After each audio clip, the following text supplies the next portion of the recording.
Dans le bus, je veille à ce que la femme avec son enfant, la femme enceinte, la femme âgée aient une place. Je porte mon attention exclusivement sur les femmes. Je me sens obligée de jouer à la justicière, de défendre les autres, de parler à leur place, de porter leurs paroles, de les rassurer, de les sauver. Je n'ai sauvé personne, ni Nina, ni ma mère, ni même ma propre personne. Nina avait raison, c'est malsain de vouloir sauver le monde. Bonjour Fatima Das, merci de nous avoir rejoints aujourd'hui pour le podcast de Climat Social. Alors vous êtes l'autrice d'un premier roman qui s'appelle La Petite Dernière et qui relate le destin de Fatima qui a grandi à Clichy-sous-Bois et qui se confronte à sa pratique de l'islam et la découverte de son homosexualité. Je vais arrêter le vouvoiement tout de suite parce qu'en fait on se connaît, on s'est rencontrés sur un tournage. Ton livre a eu un grand succès, il a notamment eu un prix littéraire des Inrocks. Et pour reprendre les mots de Virginie Despentes qui signe ta préface, c'est un livre qui a permis d'ouvrir les portes là où était érigé un mur. Est-ce que c'était volontaire ? Est-ce que c'est un geste engagé ? Et est-ce qu'il faut être engagé pour être écrivaine ? Ça commence fort. Je pense qu'au tout début, j'avais pas conscience de ce que ça allait produire. Je me disais pas que j'écrivais un roman qui allait ouvrir des portes, qui allait permettre ci et ça. Mais à la réception, en rencontrant mes lectrices et mes lecteurs, c'est venu progressivement. Je me suis dit, ok, il se passe quelque chose. Et même dans les médias, je sentais qu'il y avait quelque chose qui dérangeait. Qu'encore une fois, je parlais d'un endroit dont on n'avait pas l'habitude de parler. Mais avant tout ça, j'avais juste envie, j'avais envie de raconter une histoire qui était très importante pour moi et que j'avais tue en fait depuis très très longtemps. Et cette histoire, c'est une histoire que j'aurais aimé lire. Je dis souvent ça, que c'était une histoire que j'aurais aimé lire à l'adolescence parce que ça parle de choses dont on n'entend pas parler ou invisibles un peu. Et donc à la publication, là je me suis dit, ok, il y a un engagement dans l'écriture, il y a un engagement dans la littérature, mais que les autres m'ont montré en fait, m'ont donné. En fait, je me suis rendu compte de l'importance de ce que je racontais. Au départ, je me disais, je raconte quelque chose qui est dur, qui est difficile à faire sortir, donc forcément il y a une importance. Mais j'avais du mal à me dire, à la réception, ça va toucher beaucoup de personnes vont se reconnaître. Parce qu'aussi, avant la publication, j'avais un peu l'impression d'être toute seule dans cette histoire-là. Et qu'en fait, cette petite histoire, c'est pas une histoire intime et personnelle, c'est plutôt des petites histoires, l'histoire en fait, peut-être de beaucoup de personnes qui peuvent en fait se reconnaître dans plein de choses. Et je parle pas seulement de l'homosexualité et de l'islam.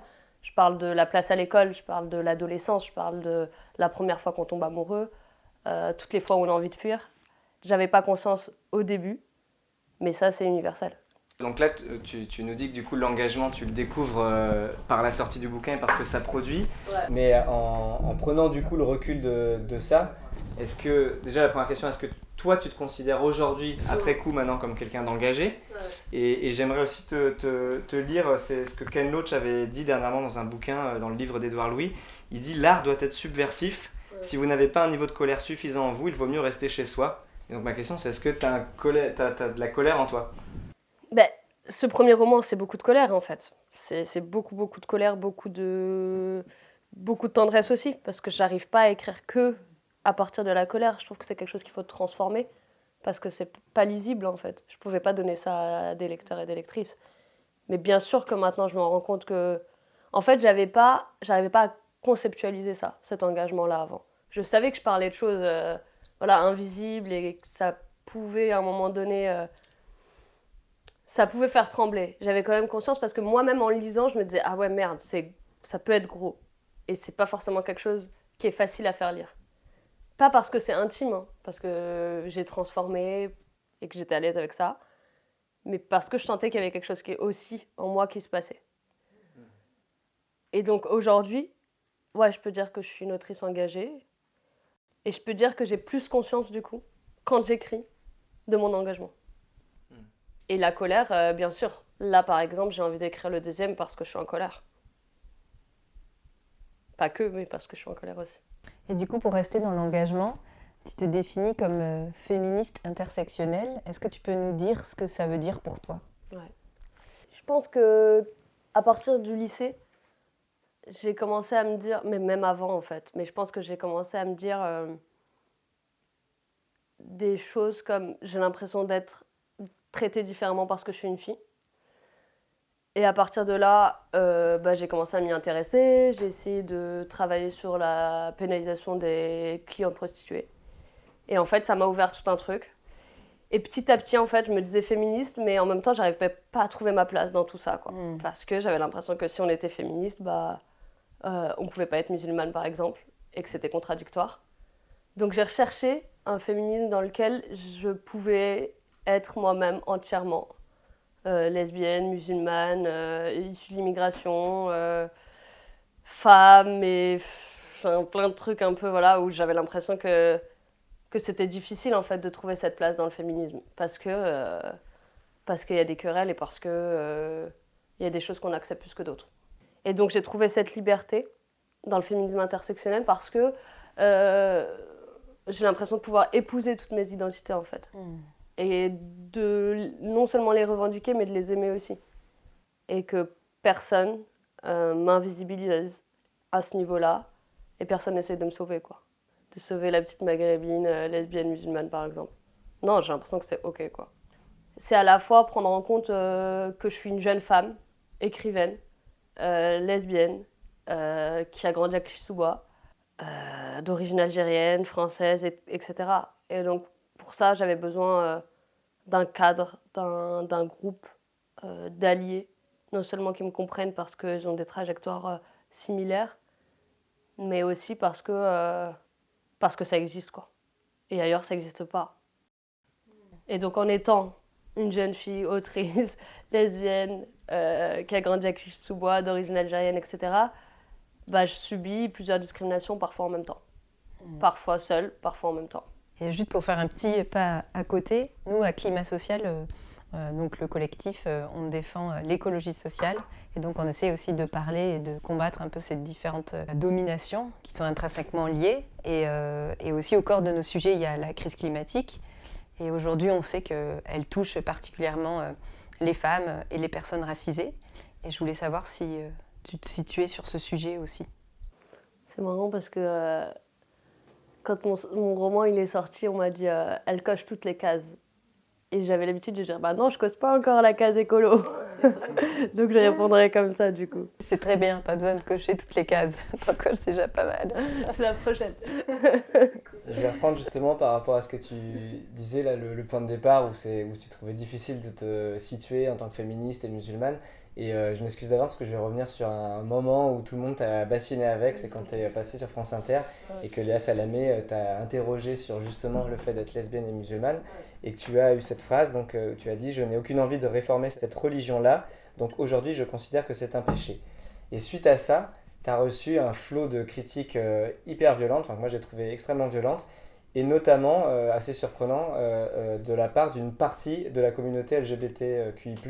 Comment aujourd'hui continuer à penser librement et nourrir le débat public surtout quand on peut avoir l'impression qu'il faut tous penser pareil ou être dans une norme qui correspond à une communauté qui est une de nos identités. Ouais, mais c'est une grande question, c'est-à-dire qu'à partir du moment où on écrit, on crée, on a l'impression de devoir mettre tout le monde d'accord en fait. Que tout le monde soit avec nous, que tout le monde soit ok avec tout ce qu'on dit. Et en fait, on est propulsé aussi. Enfin, moi, j'étais vraiment propulsée dans les médias d'un coup, quoi. Et c'était pas quelque chose que j'avais préparé. Et je mesurais pas l'ampleur de tout ce que je pouvais dire. Je pense que moi, j'essaye en tout cas de me dire d'être au plus proche de ce que j'ai envie de dire, même si ça dérange, que ça dérange la communauté LGBT, que ça dérange la communauté musulmane. J'ai envie de rester au plus proche de moi-même parce que sinon, ça sert à rien ce que je fais. Et ce que j'essaye de répéter à chaque fois, c'est que je suis encore quelqu'un d'autre. J'ai encore une autre histoire. J'ai encore un autre parcours à raconter. Et si ça dérange, ça dérange. Parce que, en plus, par rapport à cette histoire-là, ça a dérangé toujours les mêmes personnes. C'est-à-dire que les personnes qui ont pris la parole en disant « Mais en fait, elle est en train de nous dire que c'est un péché, oh là là, les adolescents ils vont se suicider, les adolescents de banlieue vont se suicider. » Enfin, là, c'est me mettre une responsabilité que je n'ai pas, en fait. Et les adolescents qui se suicident ne se suicident pas parce que je vais dire que c'est un péché. La société est homophobe et je pense qu'on retourne, en fait, le problème pour nous faire porter des choses qu'on n'a pas à porter. les personnes qui se sont exprimées, c'était vraiment des personnes qui n'ont pas eu ce parcours-là. C'est-à-dire que la religion, c'est quelque chose qui est très loin d'eux. Et en plus, quand je dis ça à la matinale, je dis que je ne réforme pas cette religion parce qu'en fait, je ne suis pas théologienne et que je ne m'en sens pas capable. Donc, mettons-nous autour de la table en tant que concernés et essayons de faire des choses. Mais je ne vais pas débarquer un matin et dire « Bah non, l'homosexualité, c'est pas un péché » parce que ça me convient. Et en plus, voilà, je parle de la religion. Et donc, on me fait encore dire, mais qu'est-ce que toi, t'en penses? Qu'est-ce que tu veux dire sur ça? Moi, voilà, quoi. Moi, j'ai écrit un roman, je parle d'une meuf qui a souffert de ça. Je pense que c'est suffisant, en fait. Dans mon roman, je le dis. Je parle du terme péché. Le personnage se nomme comme pécheresse, donc jusque-là, tout allait bien.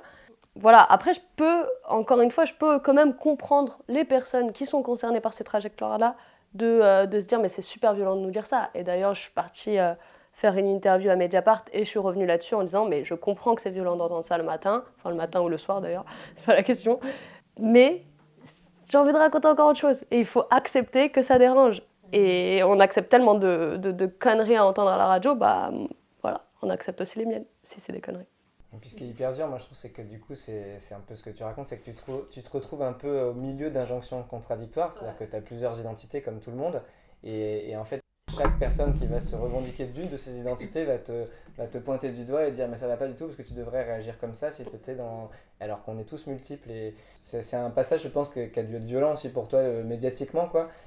Comment toi, t'arrives à prendre la force justement de nous dire ça aujourd'hui, de nous dire bah en fait je me situe là et j'ai envie de donner cette parole, et c'est comme ça, quoi. Franchement, je dirais que c'est Dieu, très sincèrement. Je vois pas d'autre chose parce que, en vrai, t'es tellement seul. T'es entouré, t'as tes amis, voilà, t'as tout le monde autour de toi, mais tu te sens quand même extrêmement seul parce que t'as l'impression que tu dois expliquer quelque chose que personne ne comprend. Et t'as beau l'expliquer, en fait, personne ne le reçoit. Ou très peu de personnes, en tout cas. Et les personnes qui le reçoivent, bah, c'est OK. Mais du coup, tu te sens complètement incomprise et je pense que je me suis raccrochée à ma foi. Et c'est ça qui m'a fait, mais en fait, si pour toi, t'es au plus proche de toi-même et t'es au plus juste, ça suffit. Et en fait, j'essaye vraiment pas que tout le monde soit OK avec moi. J'ai accepté ça depuis longtemps, en fait, avec tout ce que j'ai pu raconter dans ce roman. Donc, que ce soit médiatiquement ou pas, certes, j'ai vécu un truc assez fort, violent, mais ça va. Ça va carrément, en vrai.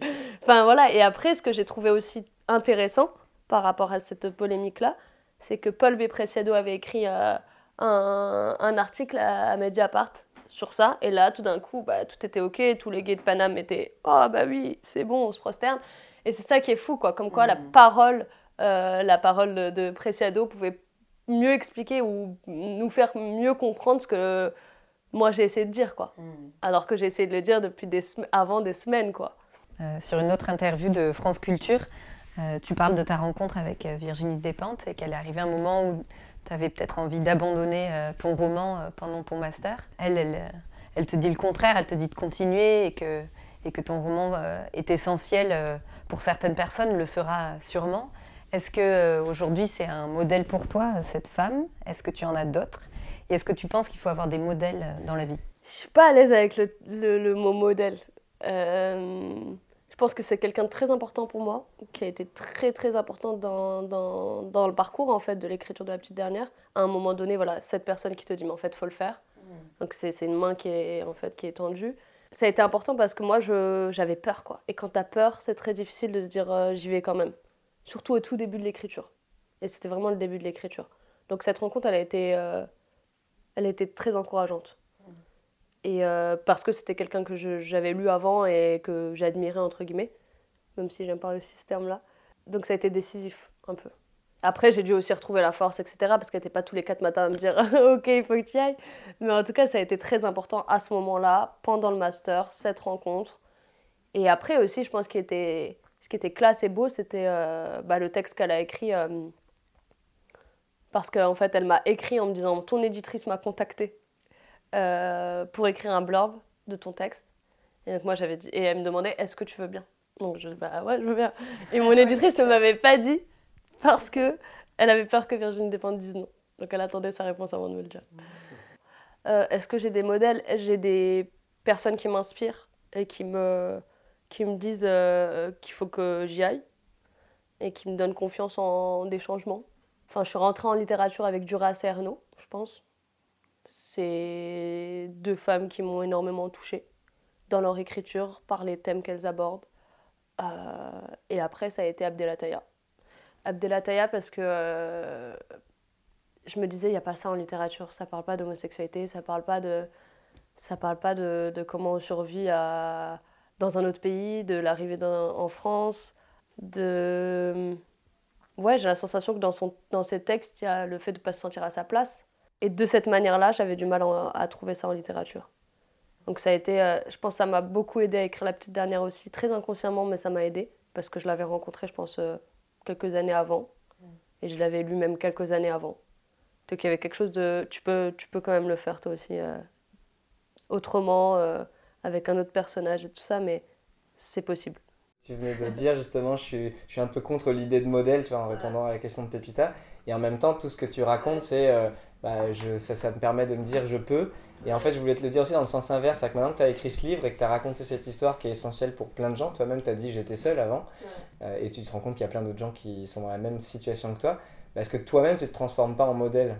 Ouais, je déteste ça. Franchement, je déteste le fait de se transformer en modèle.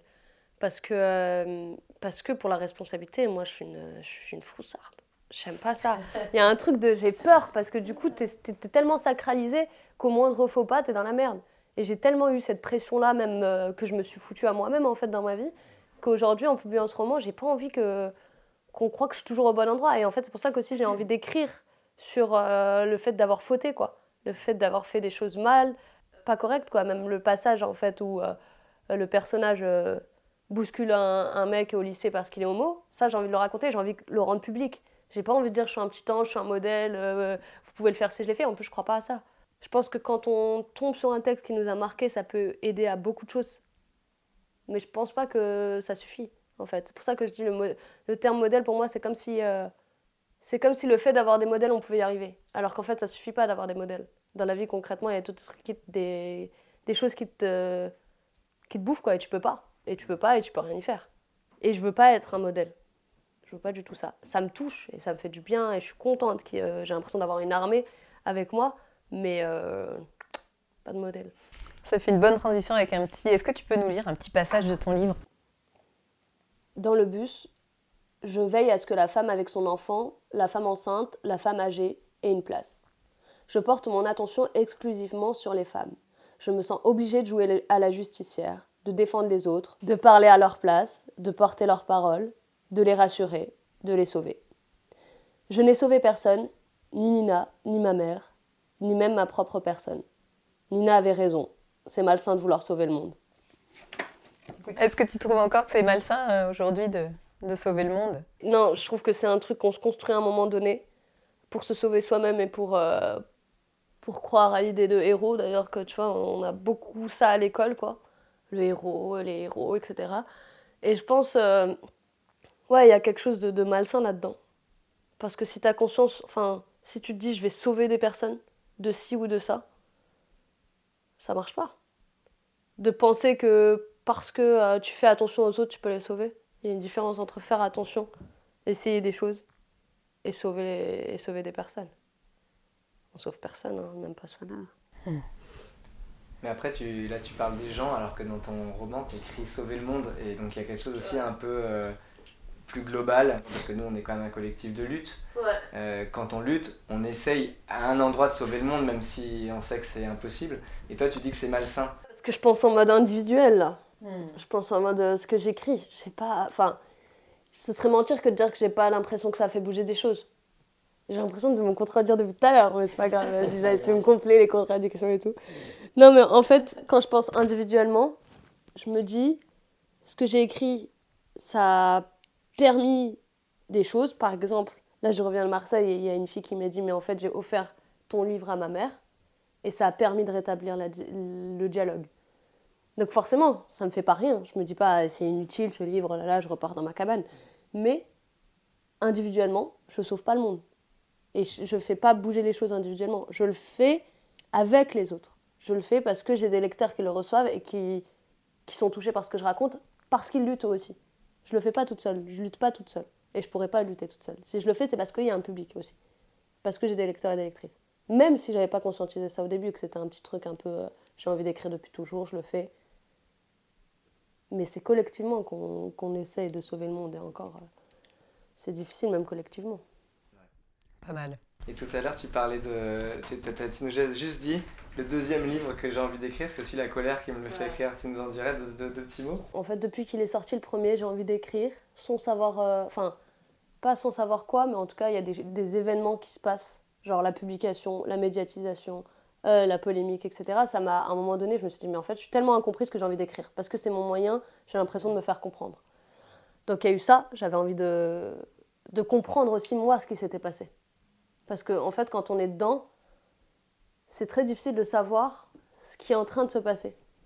C'est-à-dire, pourquoi ça m'arrive à moi. Donc j'avais vite envie d'écrire là-dessus. C'est un peu passé. C'est un peu passé cette envie d'écrire sur la médiatisation et sur ce qui s'est passé. Parce que, en quelque sorte, c'était un moment et ça s'est rétabli et c'est OK. Mais là j'ai l'impression d'avoir posé un premier livre et d'avoir besoin de tisser des liens avec ce que j'ai déjà fait. Comme si j'avais posé des choses, un puzzle pas terminé, et que j'avais envie de le continuer, quoi. Pas forcément une continuité de ce personnage-là, mais en tout cas, il y a vraiment des choses que j'ai pas approfondies, j'ai l'impression. Et quand je regarde mon livre, je me dis, bah ouais, en fait, le milieu LGBT, t'as envie d'en parler, quoi. T'as envie de dire, mais qu'est-ce qui se passe, les gars? Qu'est-ce que vous faites, quoi? Parce que c'est bien beau de sortir de l'hétérosexualité, mais ne même pas avoir de regard sur soi-même et sur nos agissements avec les autres. Je trouve ça complètement ouf. Donc il y a ça, par exemple, ça me met en colère et ça me fait me poser beaucoup de questions, parce qu'en dehors de la colère, il y a vraiment aussi, je me pose plein de questions, quoi. Donc il y a ça, et après il y a beaucoup l'enfance. J'ai envie de revenir sur l'enfance. Et je vais pas spoiler, t'as vu, parce que... Mais en gros, ce que j'ai... Je pense qu'il est très important, c'est... Il y a plein de choses qu'on n'a pas vues dans mon premier, et j'ai envie d'insister là-dessus. Par exemple, on ne parle pas du tout d'identité de genre. Genre, rien. À aucun moment. Donc ça donne envie de te dire, ok, bon, vous avez essayé d'esquiver? Non. Maintenant, on va en parler. Et si ça vous intéresse pas, ça vous intéresse pas. Trop bien. Merci Fatima. Trop bien. C'était le podcast de Climat Social qu'on peut retrouver sur toutes les plateformes et notamment Spotify et YouTube. Merci à vous deux. Trop cool. Merci. Trop bien.